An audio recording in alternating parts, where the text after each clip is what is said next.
नीला झंडा, हाथी निशान और जय भीम जय भारत का नारा जहन में बहुजन समाज पार्टी का ख्याल पैदा करता है।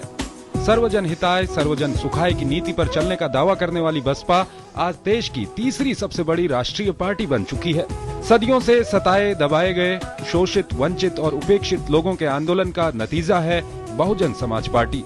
बसपा के उभार ने शोषितों, वंचितों का न सिर्फ मनोबल बढ़ाया बल्कि उनमें एक नई चेतना का संचार भी किया ताकि वो अपने हकों के साथ सिर उठाकर जी सके। मौजूदा समय में बसपा बहुजन तबके के नेतृत्व और सशक्तिकरण की पहचान बन चुकी है। गौतम बुद्ध, महात्मा फूले, बाबा साहेब डॉक्टर अम्बेडकर और काशीराम आदि की विचारधारा वाली बसपा का कारवां मजबूती के साथ निरंतर आगे बढ़ रहा है। मैं कभी शादी नहीं करूंगा, खुद के लिए कभी कोई संपत्ति नहीं जोड़ूंगा, मैं कभी घर वापस नहीं लौटूंगा, मैंने अपनी पूरी जिंदगी फूले अम्बेडकर के आंदोलन को समर्पित कर दी है। बहुजन नेता काशीराम के इस विचार पर हजारों नौजवानों ने अपनी जिंदगी सामाजिक परिवर्तन के लिए झोंक दी। देश की राजनीति में बहुजन समाज की भागीदारी के लिहाज से काशीराम ने कड़ा संघर्ष किया।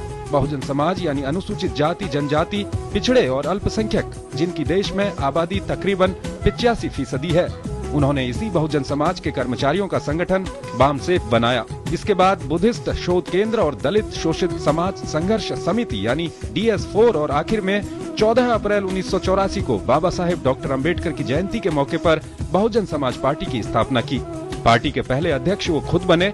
उनका लक्ष्य करीब 6000 पिछड़ी जातियों को जोड़कर बहुजनों के हाथों में सत्ता की चाबी थमाना था। काशीराम ने फंड जुटाने के लिए लोगों से एक टाइम का खाना मांगा और वोट के साथ नोट मांगना शुरू किया। उनके पास संसाधनों की कमी थी लेकिन हाथों की नहीं। उन्होंने सैकड़ों पेंटरों की फौज तैयार कर दीवारों पर हाथी बनवाए। हाथ से हाथी बनाना आसान भी था और सस्ता भी।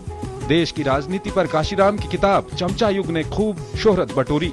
ओबीसी आरक्षण के लिए काशीराम ने अपने विभिन्न संगठनों के द्वारा संघर्ष किया और मंडल कमीशन की रिपोर्ट को लागू करवाने में अहम भूमिका निभाई।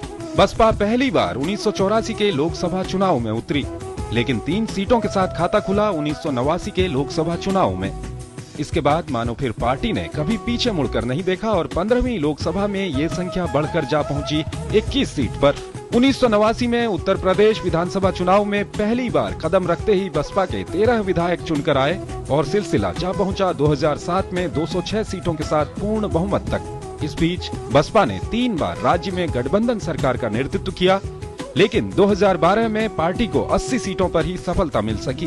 बहुजन वर्ग के हाथों में राजनीतिक विरासत सौंपकर 9 अक्टूबर 2006 को काशीराम हमेशा के लिए दुनिया को अलविदा कह गए।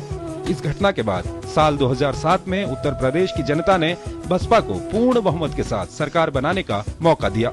बतौर मुख्यमंत्री मायावती ने बहुजन समाज के महापुरुषों को सम्मान देने के लिए उनके नाम पर बहुत से स्मारक, पार्क और विश्वविद्यालय खोले। हालांकि इन कामों से प्रदेश को एक नई पहचान तो मिली, साथ ही बसपा को कड़ी आलोचना का सामना भी करना पड़ा। लेकिन वहीं लोगों ने मायावती के कुशल और प्रभावी प्रशासन की तारीफ भी की। फिलहाल मायावती ही बसपा की राष्ट्रीय अध्यक्ष हैं और पार्टी का मिशन उनको देश का प्रधानमंत्री बनाना है।